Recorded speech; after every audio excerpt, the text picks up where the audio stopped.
Okay, David Hirsch, introduce yourself. Hi, my name is David Hirsch. I am the Republican candidate and Conservative Party candidate running in the special election here in Kew Gardens Hills for the 27th District special election on September 12th. I'm running because our state is in a really bad shape. We have rising crime. We have migrant centers going up, including migrant centers in this assembly district already. We have attacks on yeshivas. We have public schools that have grades that are plummeting, and it's time for a change in Albany. And we need to step up and flip this district to send a message to Albany that we've had enough with the bad policies of the Democrat Party leadership. What do you mean by attacks on yeshivas? New York State is in the middle of passing overbearing regulations that will give the state an inordinate amount of power over yeshivas and how they teach their curriculum. The state took 18 schools that allegedly failed under a state investigation that is still not fully public what guidelines they used to try to put regulations on the over 400 yeshivas in New York State. Additionally, the State Board of Regents violated its own official guidelines for the process, and it's something we need to stand up for to protect yeshivas, because as we all know, once they have their foot in, you have no clue what else they're going to try to insert. Don't you think certain yeshivas need regulation if they're not teaching math and English? If the state alleges that they are not teaching those subjects, then the state should work one-on-one with those yeshivas and those communities. However, the state has to prove their case with an open inquiry that everyone could see how they did in their results, but also the state overbearing authority is not the way to go. The way to go is to work with communities if they actually feel that it truly is deficient. This is a power grab to try to give them control over yeshivas and dictate how all yeshivas, regardless from Hasidic to modern Orthodox, it is a way for them to get in. Okay.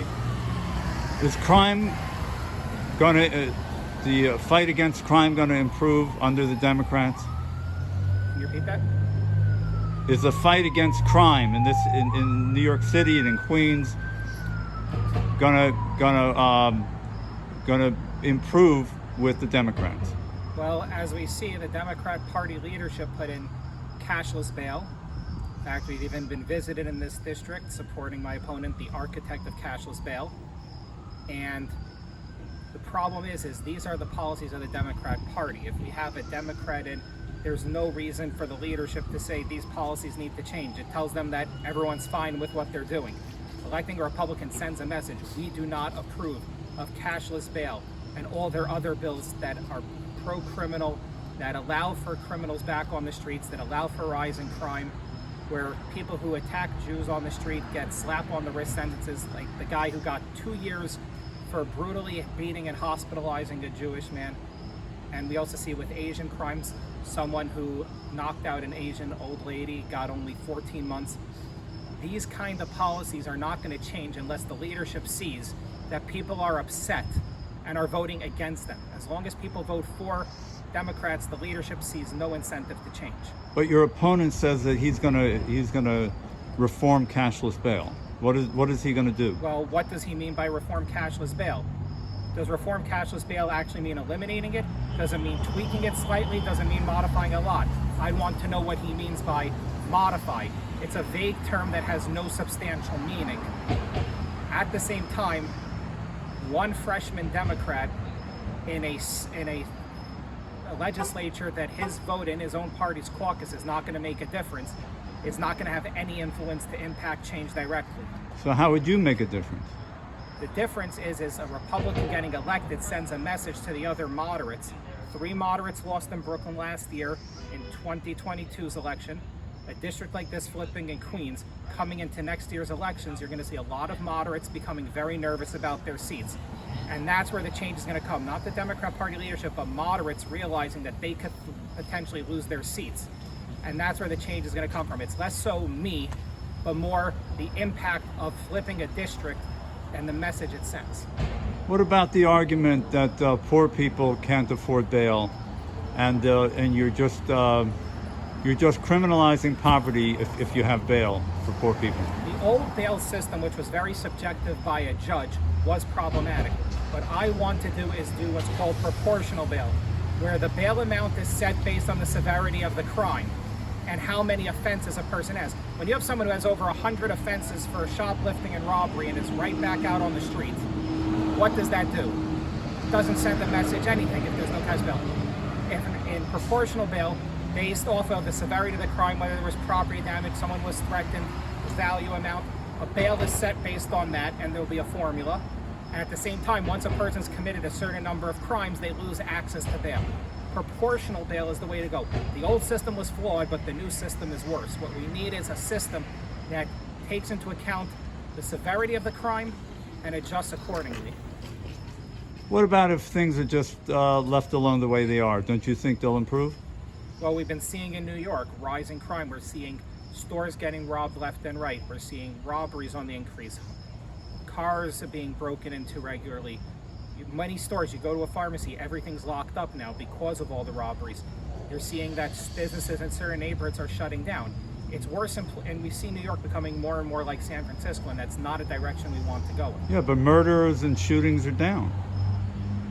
Murders and shootings are down from a variety of factors. Those are pretty much going down regionally, not just in New York City, but the overall crime rate has increased.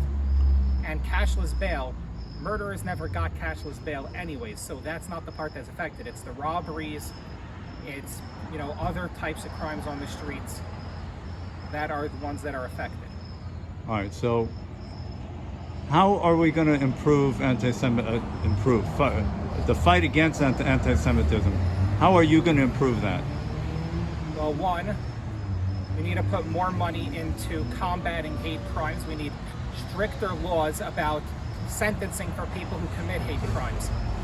For instance, like that case I mentioned earlier, 2 years is for that kind of hate assault is too little. We need to start putting in mandatory minimums for violent hate crimes. We need to put more money into investigating hate crimes, take it more seriously. At the same time, as we've also seen with CUNY going after Jewish professors and all sorts of other problems with open anti-Semitism at CUNY and CUNY Law School, we need to have an investigation into the CUNY system and the culture of anti-Semitism that's come around in recent years. We also have seen anti-Semitism getting into some public school districts and curriculums, and we need to work on that. And it's forming a commission to investigate CUNY, having the State Board of Education actually investigate serious things like anti-Semitism and other problems being taught in schools. At the same time, also stronger laws against people who commit violent hate crimes, and put more money towards the enforcement of those laws. All right, so do you think there's a connection between the public school system and anti-Semitism? It's hard to say that there's a concrete link, but we have seen in a few upstate districts anti-Semitic materials being put into the classroom by teachers. Whether to say there's a link between public schools and anti-Semitism is something that I don't really think anyone can prove.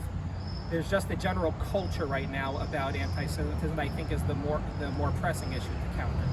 But isn't there a propaganda against Israel? And if people don't know history, they don't know the Israeli, the formation of the state of Israel. They don't know world history. They don't even know American history.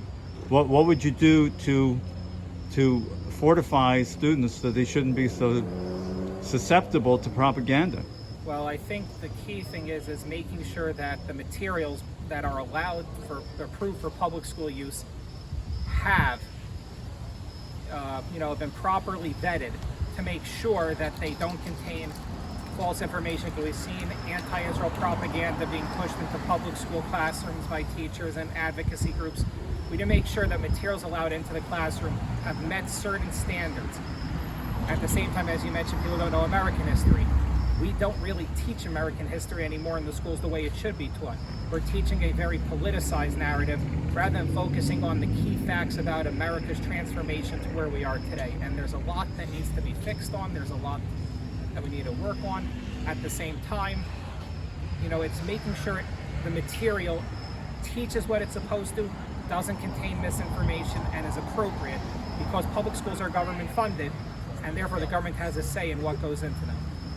So would you be strong on trying to reform the curriculum in public schools? Yes. There needs to be a lot of reform in the public school education system, period. If you look at the reading and writing scores, and particularly here in New York City, how they plummeted in recent years, the whole curriculum is obviously not working properly, and we need to seriously revamp, because lowering the passing rate to 50% is not the way to fix the system. Okay. And how can we get some kind of rebates or something for people who pay for private tuition? So the thing with private tuition is New York, with people who go to private schools are, in New York, there's a thing called the Blaine Amendment. Many states have it. It says government money cannot go directly to private schools. Now, the Supreme Court has ruled that as long as it is for non-religious stuff, it's considered okay. So it could go to paying for gas bills. They could get money for that. They get money for security, for busing. It could go to even for dual-use items. There was another Supreme Court case that said dual-use items like chalkboards or marker boards. So there are some money that could come in, but it can't go directly to tuitions. So there are many ways around it. There are 22 states with some form of a school choice system. Some of them actually have multiple programs in place, not just one. And there are different levels. Some have it for all students, some have it just for low income, some have it just for special needs. There's school vouchers, which many people know of. You can't do that in a Blaine Amendment state. There's what's called tax credit scholarship accounts. Tax credit scholarships operate on authorized scholarship foundations from the state, and there's a cap per person and a cap for a business, how much they could donate and get a tax credit on. They donate to the scholarship fund, tax credit, then the organization sends a voucher for the tax credit to the company or person, who then submits it with their taxes to the state, and the state gives them a refund on that because that's considered a tax-deductible donation towards education. And then those scholarship funds give out the scholarships to the students that fit within the state's guidelines. A very good example, Utah for special needs students has a program. There's an authorized fund from the state. Companies and people donate money to it. Then students who meet the state's guidelines for the program apply to the scholarship fund. The scholarship fund people approve of the applications. Then they send it to the state because the state wants to double verify. But once they approve, then they can dispense the money. They send the money to the parents to pay for the private school. There are some states where the money, rather than go to the parents to pay out, go directly to the schools. But there's 22 states that have some sort of thing. There's also what's called ESAs, or educational savings accounts, where parents there's an account parents could set up that is tax-free. So from their earnings, they put it straight into that account, no taxes, similar to a medical savings account.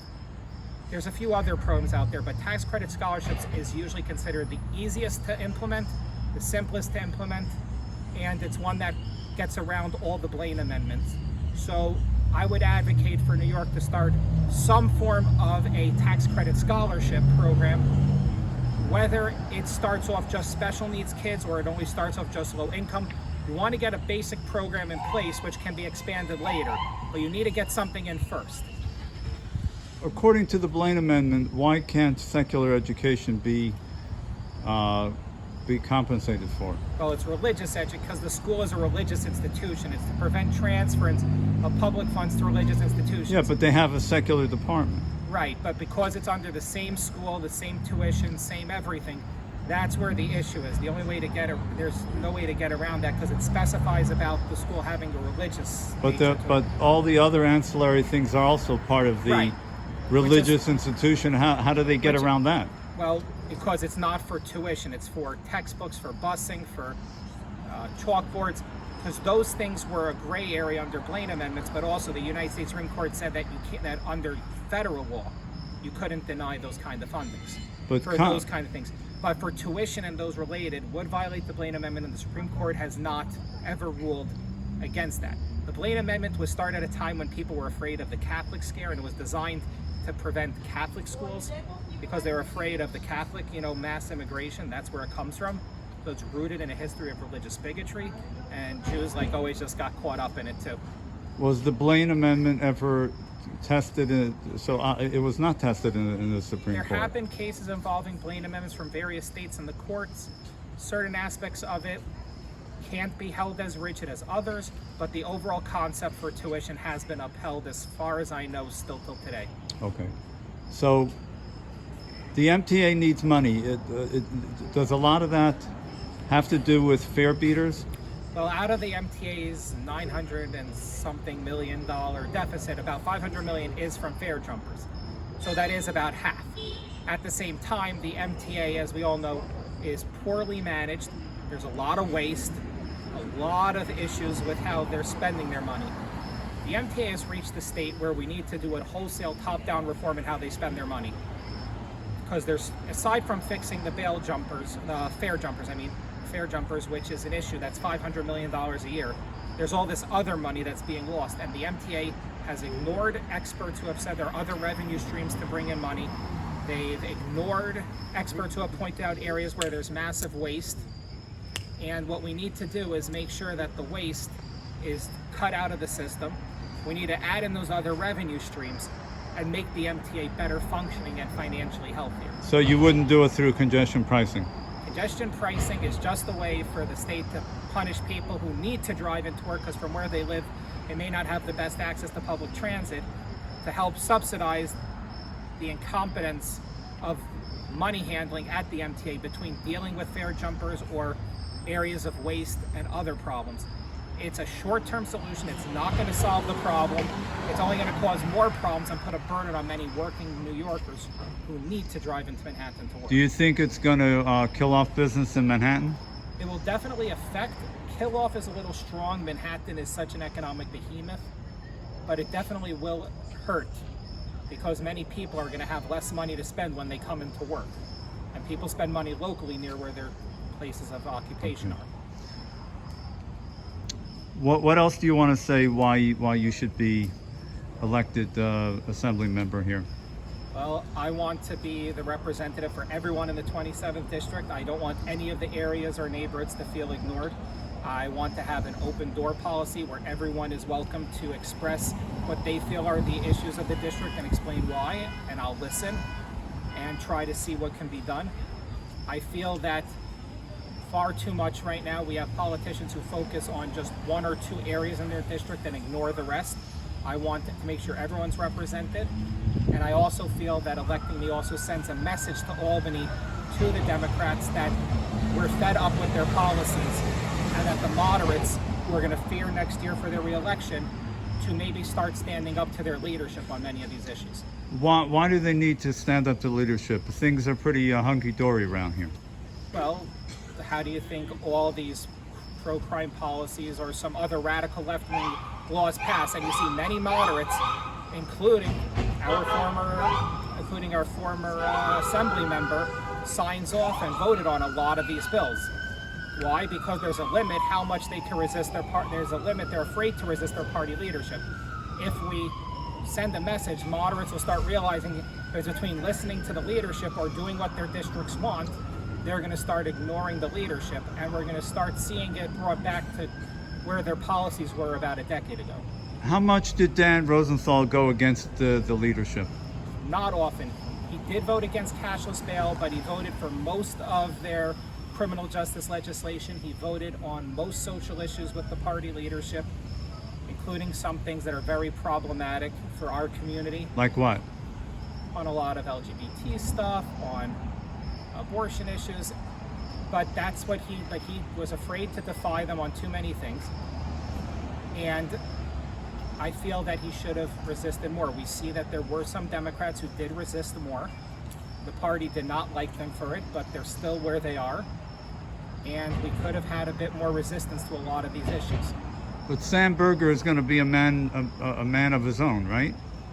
He says that, and I believe that he wants to be a man of his own, but a freshman Democrat whose campaign is being heavily helped by many members of that progressive wing of the Democrat Party, including, like as I mentioned earlier, the architect of cashless bail, who he had down here helping him. How much will he be able to resist them as a freshman Democrat? I'd like to believe him when he says he wants to, be his own man. But when you owe favors to people in politics and you're brand new, how much can you actually resist? I don't know. Does it seem like your opponent will be a man of his word? It's not whether he wants to be a man of his word, it's whether they'll let him. So how much control does the speaker Carl Hasty have over the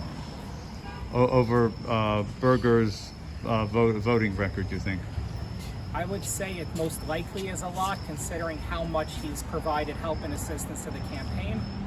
But once again, I can't say for sure. Okay. So the main difference between you and your opponent would be? I am a Republican, and I'm running on a lot of Republican policies, such as repealing cashless bail, protecting the special and gifted programs in public schools, protecting the specialty public high schools, protecting the SAT exams for entrance into them, preventing the migrant camps in our neighborhoods, standing up strong to the progressive wing of the Democrat Party. What he stands for, he's said a lot of very vague statements. I don't know exactly on these issues. He gives vague statements that have no definitive meaning but sound nice.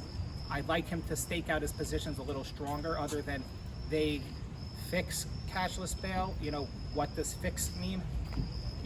Or stand up for education. What does that mean? I'd like to hear a bit more concrete from him on what he's going to do, rather than these more vague statements. Okay, so once again, you're not afraid of that the Democrat would be able to pull in more funding for the community than you would? It's questionable how much a freshman would be able to pull in more than a Republican, one who particularly has, nothing to offer at the negotiating table. So to a veteran person who has, favors or things owed.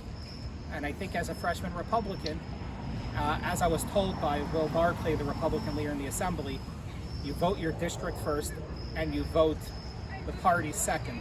You just have to let him know in advance that you're voting something your district wants first. Okay. And I think that gives a lot of leeway when it comes to negotiating to get things for the district, because there are times where the Democrats might want to make a deal, and I would talk to Will Barclay about those issues and be able to vote for things that would be able to benefit our district. You guys have any other questions for the candidate? What policies do you advocate to make New York City more affordable?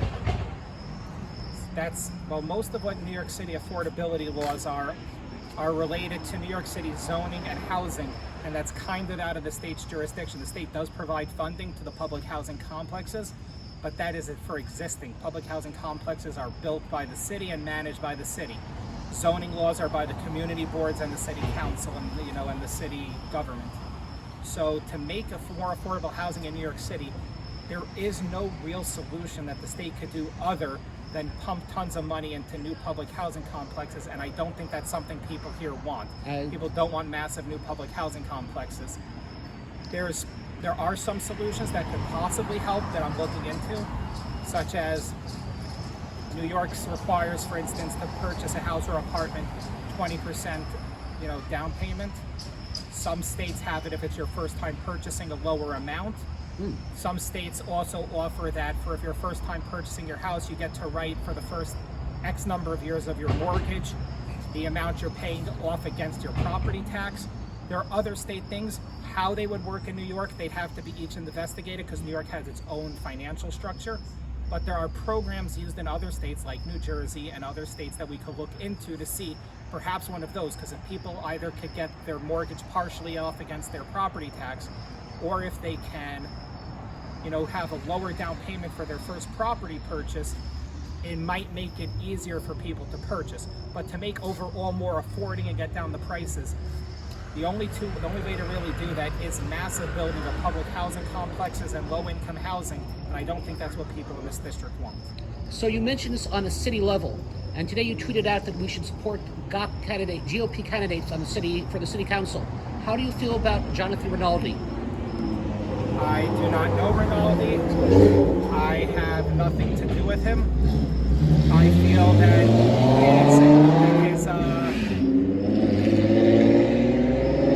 that his antics, particularly at politician's office, is very unprofessional. And I think his temperament in public is very problematic, but I do not know him, and I have nothing to do with him. However, people, while I say vote Republican because I feel the policies of the Republican Party are better for our city, people still need to individually vote on the candidate they feel is best. You know, because we have like Robert Holden, who's a Democrat up in Bayside and parts of Whitestone. I think he's a really good candidate. He is a centrist Democrat. I think he's, finds a good balance between both parties. He's a Democrat I like. It's not necessarily always party. Okay, David Hirsch. Oh, I'm sorry. Go ahead. Congestion pricing is a state level issue. How do you feel about it? I already stated that I oppose congestion pricing. Okay. Excellent.